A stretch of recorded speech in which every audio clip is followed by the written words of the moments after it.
Merci pour votre fidélité d'écoute à Nana FM, vous qui nous suivez sur la 95.5, le www.nanafm.tg ou encore sur le bouquet Canal Plus numéro 575. Mesdames et messieurs, une fois encore, merci pour votre fidélité et recevez nos salutations du vous nous recevez. Les CDQ et les CVD ont pour rôle principal la mobilisation sociale de la communauté en vue de sa participation active au développement local, l'animation des réflexions sur les problèmes touchant au développement du milieu, etc. Malheureusement, les observations, les expériences de terrain ont montré que beaucoup de CVD et CDQ au Togo se heurtent de façon générale à des limites et des difficultés dans leur fonctionnement. Pour les amener à prendre conscience de leur rôle, certaines structures se sont lancées dans la formation des membres des CVD et des CDQ. Quelles sont les raisons qui justifient l'échec des CVD? C'est l'interrogation qui est la nôtre ce matin. Et pour en parler, nous recevons deux personnes sur notre plateau. Messieurs, bonjour. Bonjour. Merci d'avoir accepté notre invitation. Approchez-vous un peu plus du micro, s'il vous plaît. Merci à vous aussi. Alors, les auditeurs, vous avez donc la possibilité d'intervenir dans ce débat à partir de 7h35 minutes sur nos deux numéros, 91 09 71 71 ou le 96 61 58 58 avec Romé Aziablé à la mise en onde. Je suis Norbert Djouradi.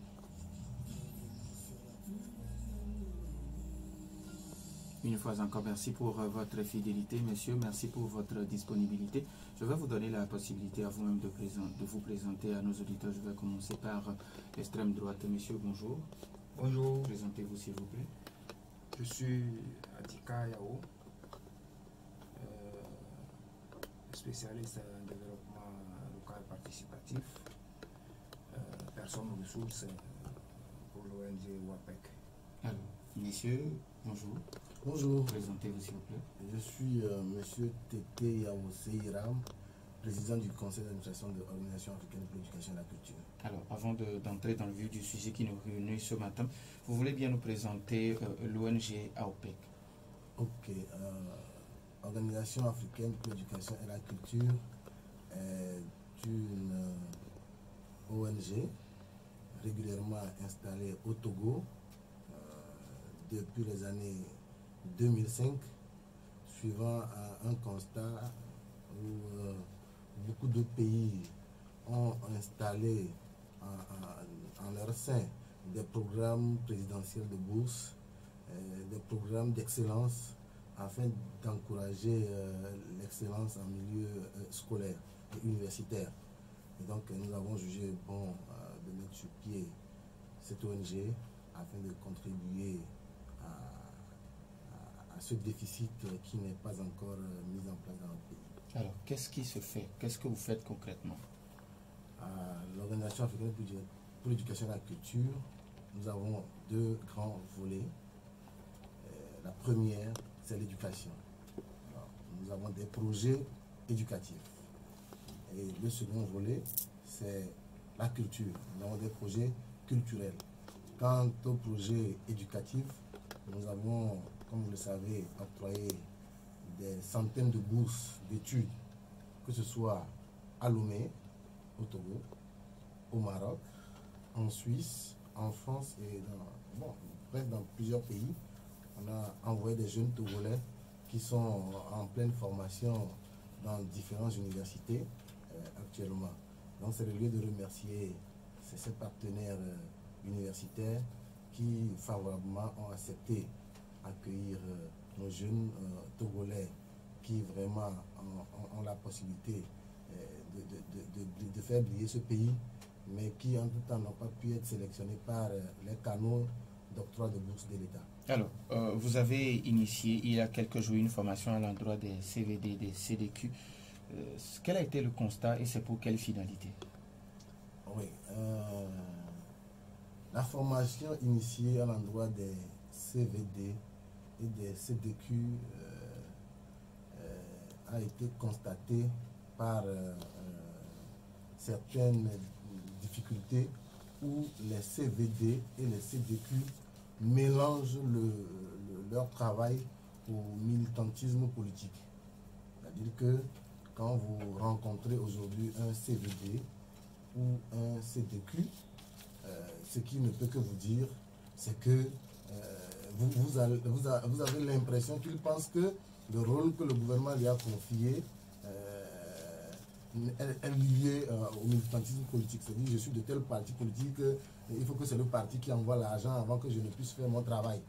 Alors, on a vu que c'est des gens qui n'ont pas pu vraiment compris le vrai fondé de la mission à leur confier par les tests de notre pays. Alors, il fallait faire une formation à leur endroit afin de les aider d'abord non seulement à comprendre quel est le rôle de leur mission et aussi de l'autre côté à avoir une facilité de la communication orale.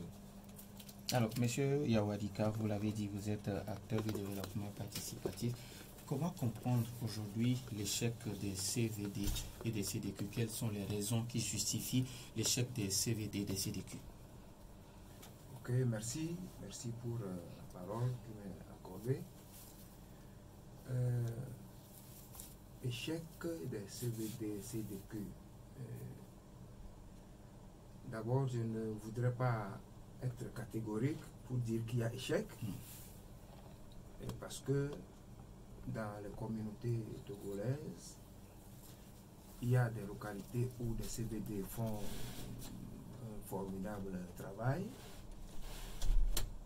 mais on peut toujours observer qu'il y a des problèmes, quelques problèmes qui sont liés à plusieurs raisons. Et là, les CVD, les comités de développement à la base, n'ont pas que des problèmes, mais ils font aussi des exploits aux côtés des collectivités locales pour le développement de la communauté togolaise. Maintenant, si je peux revenir aux quelques raisons liées au dysfonctionnement des CVD, je dirais que c'est tout un processus. D'abord, il y a un décret qui met sur pied les comités de développement à la base au niveau du pays. Ce décret date du 29 février 2012 et dans ce décret, l'organisation, le fonctionnement des comités de développement à la base, tout est décrit. Mais il se fait que le fond même du test n'est pas maîtrisé par les acteurs. Si bien qu'il y a des incompréhensions par endroits qui amènent les uns et les autres à ne pas bien se positionner dans leur rôle. Maintenant, si je prends l'aspect processus, dans les localités où les CVD ou les CDB, les comités de développement à la base, sont installés suivant les règles, ça veut dire qu'ils ont été accompagnés par des techniciens du développement à la base, qui sont le ministère de tutelle de la chose et le ministère de l'administration territoriale. Si les acteurs ont été accompagnés correctement, le processus s'installe, les CDB sont bien installés, et il n'y a pas de problème. L'autre aspect aussi, c'est que les membres des CDB ils sont bien installés, mais après, on ne s'engage pas pour le travail. Soit parce qu'on l'a mal compris, soit parce qu'on n'est pas très disponible, mais comme on est venu pour installer la structure, les gens s'engagent, vous savez comment ça se passe, mais après, le travail ne se fait pas. Alors, M. Tété parlait entre-temps de l'appartenance politique qui joue également un rôle prépondérant dans ce dysfonctionnement. Je ne sais pas si sur le terrain vous avez fait le même constat aussi. Je ne saurais le dire de façon tranchée.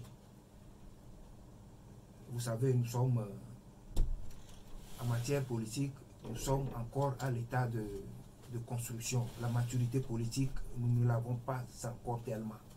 Je peux me tromper. Si bien que dire de façon systématique que le dysfonctionnement des CVD est lié à l'amalgame politique ou bien aux interférences politiques, c'est à prendre avec des pincettes. moi, je voudrais être plus technique pour dire que les gens n'ont pas compris leur rôle. Et quand on ne comprend pas bien le rôle, systématiquement, on le joue mal. Maintenant, ce qu'il faut faire, c'est que les CDB, les comités de développement à la base, quand ils sont installés, doivent poursuivre le processus, suivre une formation de base où on leur explique correctement ce qu'ils doivent faire de façon générale et de façon spécifique. Au cours de leur formation, on décline les rôles du président, ainsi de suite, jusqu'à couvrir tous les 7 postes. Et donc, chacun sait ce qu'il doit faire. On leur explique également les relations fonctionnelles qui doivent exister entre eux et les autorités locales, le chef du village, le chef de canton, ainsi de suite. Donc, si le rôle est bien compris, ils savent ce qu'ils doivent faire en matière de développement, ce qu'ils doivent faire en matière de la mobilisation de la population pour le développement de sa localité. Généralement, les CVD, les CDB qui sont passés par ce créneau, ils ont moins de difficultés que les autres qui n'ont pas eu cette chance. Alors, M. Tété, vous avez déjà commencé, vous, au niveau de votre ONG, à former les membres de ces CVD, CDB et puis CDQ. Alors, quels sont les modules de formation que vous leur octroyez? Voilà. D'abord, je voudrais, dans un premier temps, remercier le gouvernement togolais pour avoir mis en place le processus de développement. Est-ce que vous le savez, sans ce processus, nos localités ne vont jamais se développer. Maintenant, nous, à notre niveau, on a constaté que les CVD, les CDB et les CDQ ne connaissent pas encore les rôles et les missions à leur confier par les tests mis en place dans notre pays. Donc, nous avons élaboré des modules pour leur expliquer au mieux les tests juridiques installés. Nous avons des modules qui leur permettent de comprendre le sens même du développement. Qu'est-ce que je dois faire pour aider ma communauté à développer? Donc, on a combiné tous ces modules dans les formations. Et encore plus, ils n'ont pas de communication orale. C'est-à-dire que vous ne pouvez pas mettre un CVD devant un public, devant son public pour parler et qu'il réussisse facilement. Alors, donc, on a des modules qui leur permettent de se former en communication orale aussi et de pouvoir faire face à des grands publics afin de pouvoir leur expliquer les problèmes et les solutions à trouver à la chose. Alors, quel rôle le CVD, le CDB ou le CDQ, quel rôle il joue dans le processus de décentralisation que nous avons amorcé dans notre pays depuis un moment déjà? Mais ils jouent de très importants rôles. Hein. Ils ont de très importants rôles à jouer. Et ils sont des canaux très importants de nos communautés. Voilà. Je ne dis pas que le CVD a pour rôle de remettre de l'argent à une population, mais c'est à eux d'exprimer le besoin de leur population auprès des autorités. C'est le CVD ou le CDQ ou le CDB qui peut nous dire exactement les besoins. Je n'ai pas de courant chez moi, je n'ai pas un terrain de football chez moi, il n'y a pas d'école chez moi, pas de dispensaire. C'est lui qui doit remonter ces informations régulièrement parce que les gouvernants, eux, ils sont face à tout un pays. Ils ne peuvent pas savoir tout de suite que de l'autre côté, le CMS ou le centre médico-social qui est installé n'a pas d'infirmier. Mais c'est le CDB ou le CVD ou le CDQ qui doit entre-temps remonter cette information-là pour dire nous avons un hôpital, mais nous n'avons pas le matériel.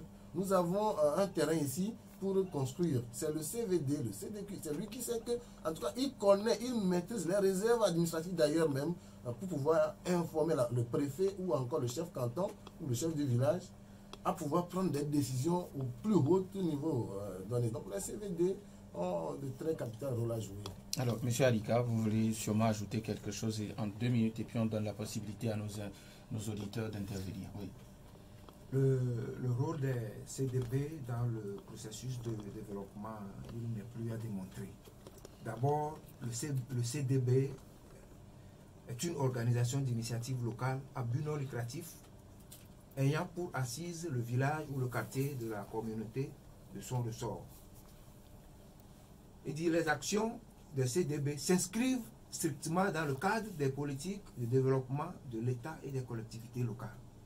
Vu sous cet angle, ça veut dire qu'au niveau communautaire, le développement, l'organisation, les réflexions autour du développement sont le job, ou bien est le job du comité de développement à la base. Et donc, ces comités ont un rôle très important à jouer dans le processus de développement.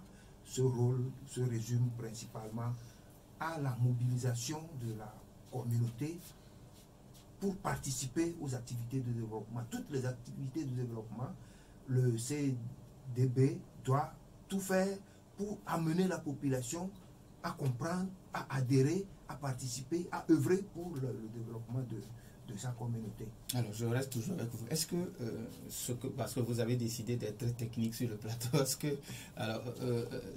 que ça se fait sur le terrain? Est-ce que le travail, est-ce que vous faites le constat sur le terrain, que tout ce que vous dites là se fait vraiment sur le terrain? Oui, je l'ai dit plus haut, ça se fait dans certaines communautés, dans d'autres, pas tellement. Et je l'avais dit, c'est parce que certains n'ont pas très bien compris leur rôle, ils n'ont pas été formés sur ce qu'ils devraient faire, si bien que, vous savez, quand on ne connaît pas ce qu'on doit faire, automatiquement on peut le faire mal. Donc dire que les CDB, eux tous, ne fonctionnent pas normalement, ce serait un peu trop dire, mais il y a certains qui font du bon boulot, mais d'autres ont besoin de renforcement de capacité pour être au top de leur performance. 91 09 71 71 ou le 96 61 58 58.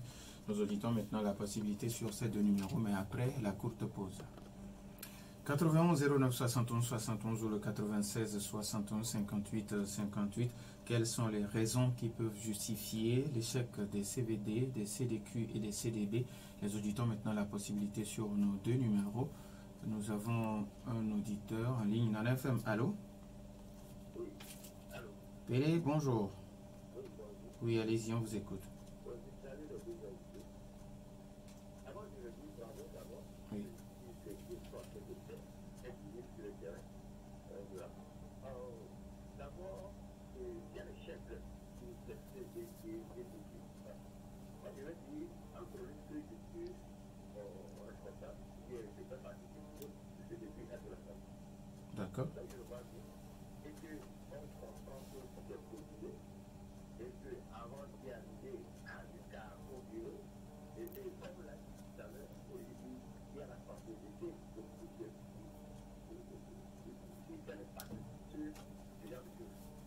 Alors, donc, le chef du quartier du village, tout ça, là, il veut voir qui est d'abord avant d'être à la tête de ce choses-là. Donc, c'est possible. On a encore voir le plus loin, les faits, comment ils fonctionnent. Ouais, donc comment développer un quartier, c'est encore la manière. Donc je ne sais pas par quelle action peut aider les quartiers quand ils parlent de ça là. Comment ils peuvent aller vers les quartiers et pour donner les aides par croyant, loisirs, éducation, tout ça. On a les projets de nous, les applications très difficiles. Et je ne sais pas si on peut avoir.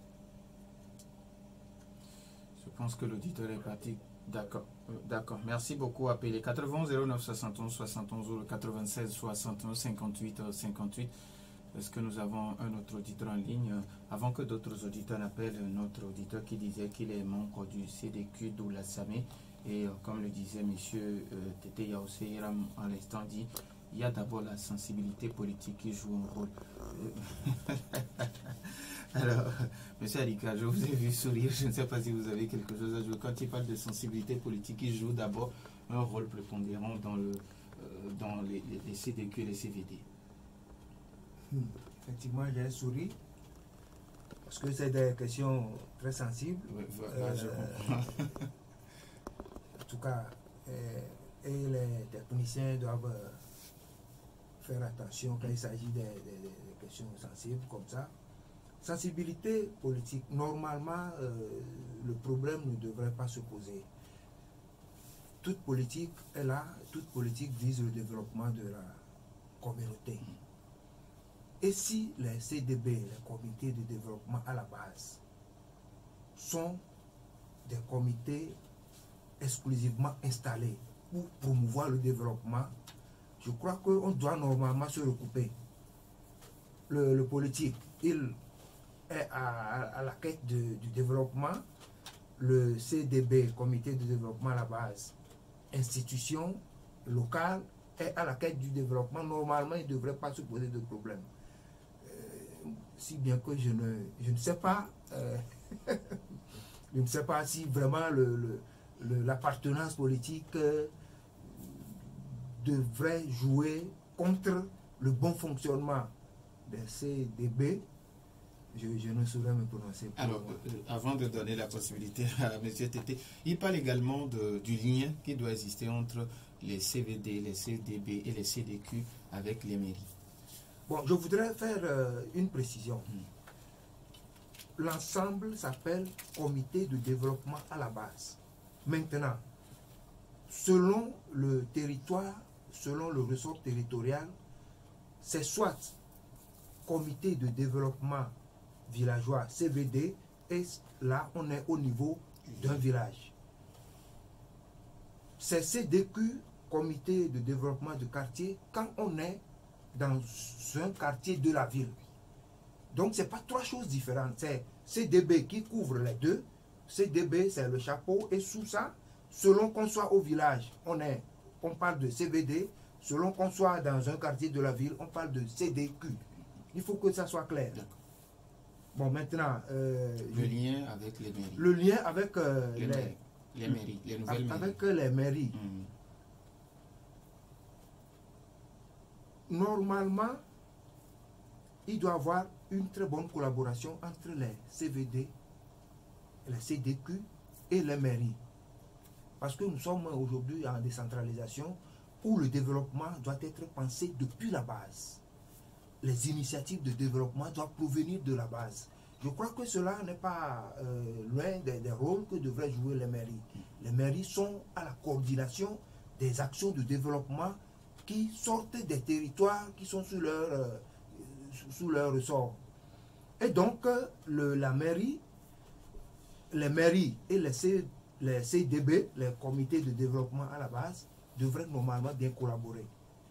La preuve, la formation de OAPEC était organisée sous la couverture de la mairie Vocatre.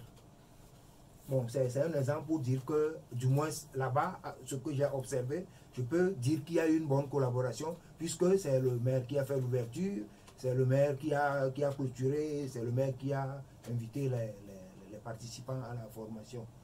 Donc cette collaboration devrait être la même à tous les niveaux, puisque nous avons le même objectif, le développement de nos communautés. Alors, monsieur Tété Yaossé, bon, avant d'arriver à vous, nous avons un autre auditeur. Dans l'FM, allô? Allô? Oui, bonjour, Basile. Diminuez un peu le volume de votre récepteur, s'il vous plaît. Je le dis carrément.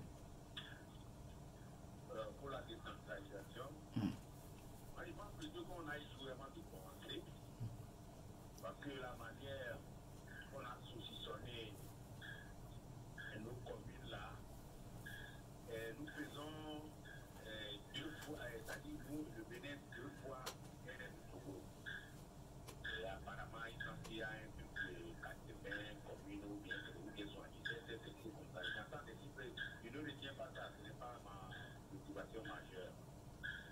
On a échoué avant de commencer, je disais. Et donc, dans ça, vous devez savoir que rien ne doit marcher. Pourquoi est-ce que c'est fait comme ça? Donc, c'est à dessein. Donc, c'est à dessein. Quand les gens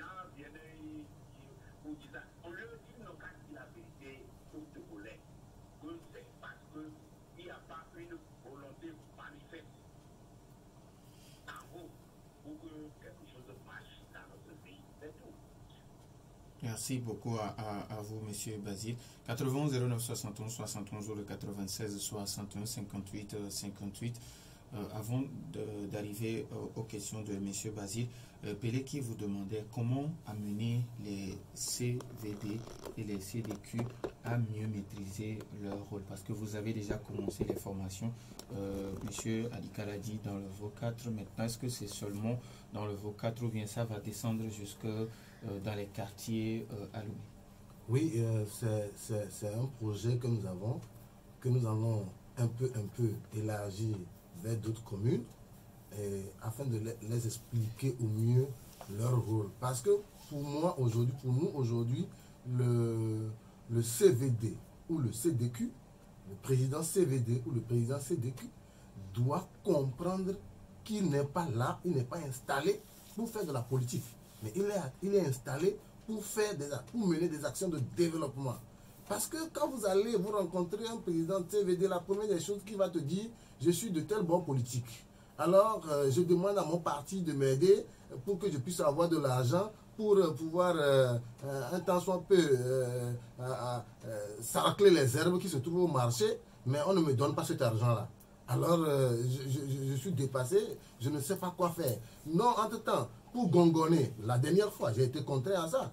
Il y a des communautés qui m'ont appelé pour dire, mais monsieur, il faut nous aider à gongonner parce que on doit faire les recensements électoraux, mais il faut informer la population, mais je n'ai pas d'argent dans ma poche. Mais quand je me suis approché de mon parti, mais le parti ne m'a pas donné de l'argent non plus. J'ai dit, mais le chef canton, il est là, il fait quoi? Le chef de village, il fait quoi? Mais il y a des projets, des actions que vous devez mener pour avoir vous-même sur place de l'argent pour pouvoir faire ces activités-là. Ce n'est pas au premier gouvernement, c'est pas au gouvernement ou bien au chef de l'État de mettre en place de l'argent auprès du CVD pour venir faire gongonner afin d'informer la population qu'il y a un recensement électoral. Donc voilà ces genres de choses qui sont là que nous devons amener les populations, les présidents ou bien les comités de village de développement à comprendre qu'en réalité, on n'a pas besoin d'attendre le plus haut niveau afin de pouvoir faire des petites actions de développement dans sa localité. Alors, je ne sais pas si ça rejoint pratiquement les questions de Basile qui pense qu'aujourd'hui, avant même le démarrage du processus de décentralisation, nous avons déjà échoué. Non, moi je ne suis pas d'avis avec ce qu'il a dit. Plutôt, je peux vous avouer que ce processus de décentralisation, ça a marché ailleurs. Mais si ça a marché ailleurs, c'est que ça peut marcher chez nous au Togo aussi. Ça a marché très bien ailleurs. Donc, c'est vrai que c'est plutôt que nous n'avons pas encore cerné le sens de la chose. Donc, il vaut mieux se pencher sur des formations, sur des ateliers, afin de pouvoir faire comprendre à ces acteurs de développement leur rôle primordial dans le processus de ce développement que nous avons amorcé. Nous avons un autre auditeur en ligne, Nana FM. Allô? Allô? Oui. Michel, oui, allez-y. Ils sont deux.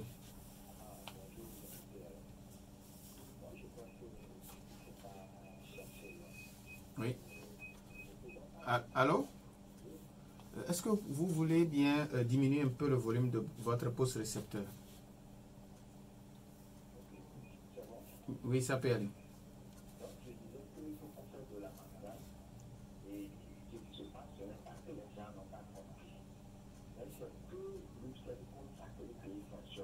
La récupération politique est énorme. Et donc, les gens ont du mal à faire la différence entre ce qui est acte ou action de développement et action politique. Je vais vous donner deux exemples. Quand vous prenez lors des élections, vous verrez les officiers supérieurs de la ville qui sont inconnus d'un parti politique. Ça, c'est un exemple. Vous prenez les juges de la Cour suprême, du Cour constitutionnelle, qui sont dans les comités d'un parti. Vous voyez déjà, quand vous prenez les écoles primaires publiques ou collèges ou lycées, ceux qui font partie sont couleur d'un parti politique. Vous pensez que ça ne peut pas se passer au niveau de l'industrie? Non, ce n'est pas parce que les gens n'ont pas compris leur rôle. C'est parce que le pays est hautement politisé. Et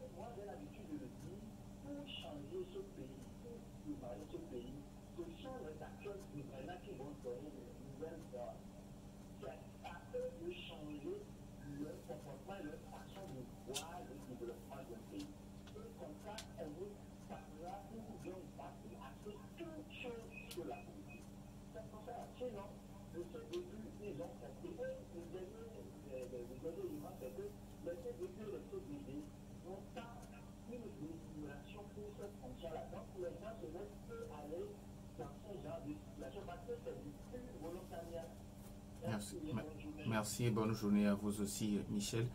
Je ne sais pas. Je ne sais pas si M. Adika veut dire quelque chose, mais quand Michel aussi parle de la récupération politique, et il a bien dit qu'aujourd'hui, les gens n'arrivent pas à faire la différence entre ce qui est action de développement et action politique. Non, allez-y. Vous me donnez la parole. Oui. Je suis toujours sur ma position de dire les choses de façon technique. C'est un processus qui conduit à l'installation des comités de développement à la base. Et ce processus va jusqu'à leur formation. Il y a nécessité de les former à leur rôle et responsabilité.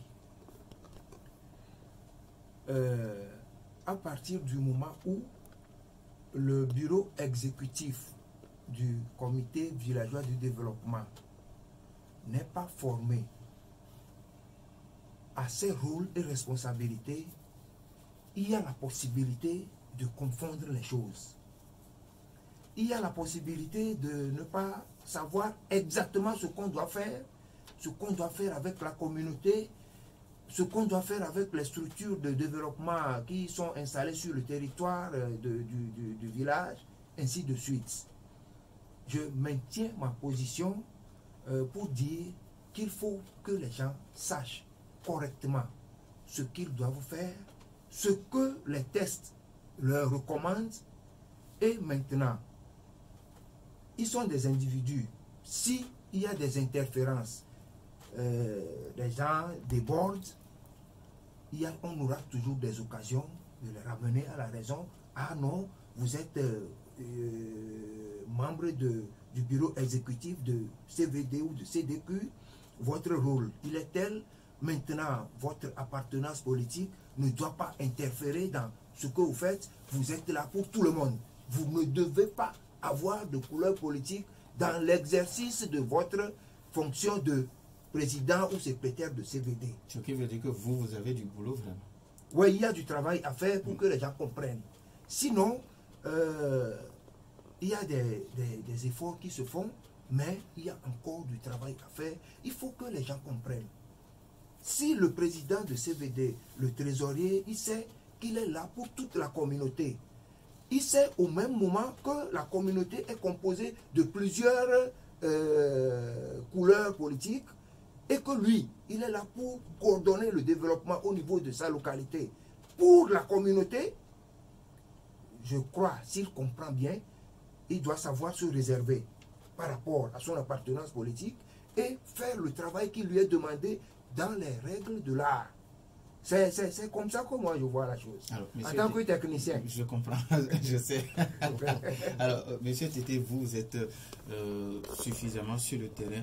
Quelles sont les difficultés auxquelles ces responsables ou bien ces membres de CVD et CDQ sont confrontés? Parce que Michel qui soulève ce problème de l'énumération, que c'est du volontariat.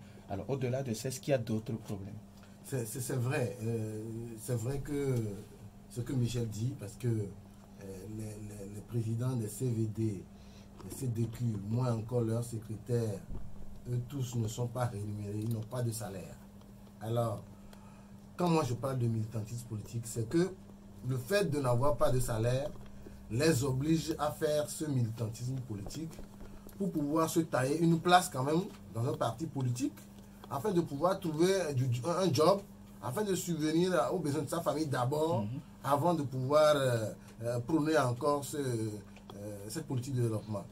Donc, moi, si aujourd'hui on me demande de faire une proposition au gouvernement, j'allais demander tout de suite qu'on voie un peu ce côté rémunération des CVD et des CDD. Même si on ne peut pas prendre en charge tout le bureau, au moins le président, le secrétaire, les deux peuvent être rémunérés un temps soit peu, même si c'est mensuel ou c'est trimestriel. C'est des motivations qui font que, bon, la personne sait que j'ai quelque chose à dire. Parce que dans des communautés, le CVD, il est au champ tous les jours. Donc, quand est-ce qu'il va aller savoir que le terrain de la communauté est touffu en herbe? pouvoir organiser sa communauté à nettoyer. Des fois même, on leur demande de l'argent pour payer du sodabi. Bon, c'est en ce sens que nous, en tant qu'organisation non gouvernementale de développement, on a réfléchi à la chose. C'est vrai, nous allons, comme on l'a si bien fait, continuer par installer des caisses communautaires auprès de ces CVD-là. Mais ça c'est beaucoup d'argent que ça demande. Donc, c'est progressivement. Et donc, cet objectif-là, c'est pour leur permettre d'avoir une caisse communautaire, de pouvoir faire des petits prêts dedans pour faire eux-mêmes des activités génératives de revenus. Au point où, quand on demande CVD, il y a quelqu'un qui est malade chez toi, mais qu'on ne peut même pas prendre tricycle, puisqu'il n'y a pas d'ambulance, hein, tricycle pour le déplacer de son lieu de santé au lieu d'hospitalisation, qu'il puisse trouver quand même 500 francs ou 200 francs pour acheter du carburant ou bien pour acheter un médicament, ne serait-ce que de paracétamol, pour pouvoir sauver la vie de la personne. Parce que nos populations meurent comme ça, parce que ces infrastructures de développement ne sont pas outillées, n'ont pas des moyens financiers. Donc, je voudrais aussi solliciter le gouvernement par rapport à ça, si on peut véritablement auprès des mairies mettre en place un fonds de développement afin de pouvoir aider ces CVD, ces communautés de développement à la base à vraiment se lancer, à amorcer vraiment ce processus de développement. Alors, quand vous parlez de caisse communautaire, comment ça se fait? Une caisse communautaire, généralement, nous, on prend de l'argent, on va voir le chef canton ou le préfet ou le maire, on lui dit que cet argent-là est installé auprès de telle communauté, auprès de tel village. Maintenant, ce n'est pas de l'argent qui vont venir prendre pour aller faire du développement. C'est de l'argent qui est là pour que les bonnes femmes puissent venir faire de petits prêts afin de pouvoir créer une activité générative de revenus. Par exemple, fabriquer du botocoin, fabriquer des petits gâteaux, vendre, peut-être c'est des trucs au plus de 25 000, 30 000 hein, ou 50 000 au plus, maximum comme un prêt, et à rembourser au même prix, pas avec d'intérêt. Voilà. Donc, et cet argent est là. Quand quelqu'un souffre de quelque chose, il peut venir prendre, prêter pour aller se soigner.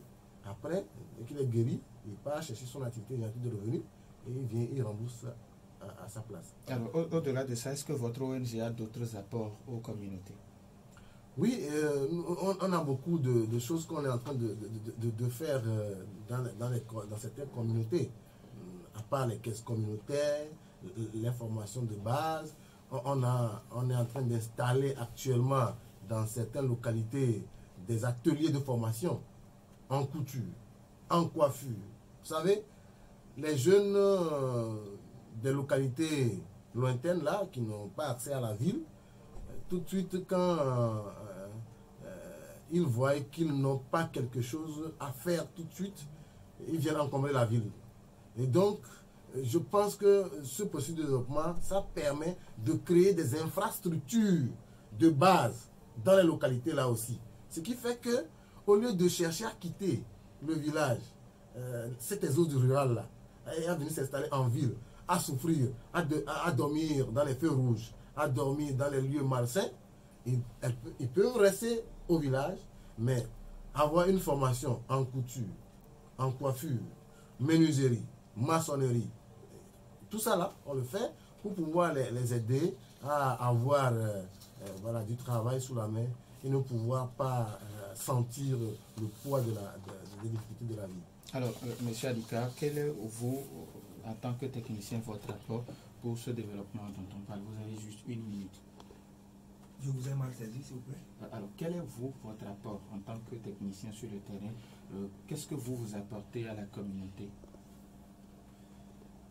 Les apports à la communauté, c'est d'amener les gens, d'amener les acteurs du développement au niveau local à comprendre le bien fondé de leur rôle, les moyens de bien mener les actions au profit de tout le monde.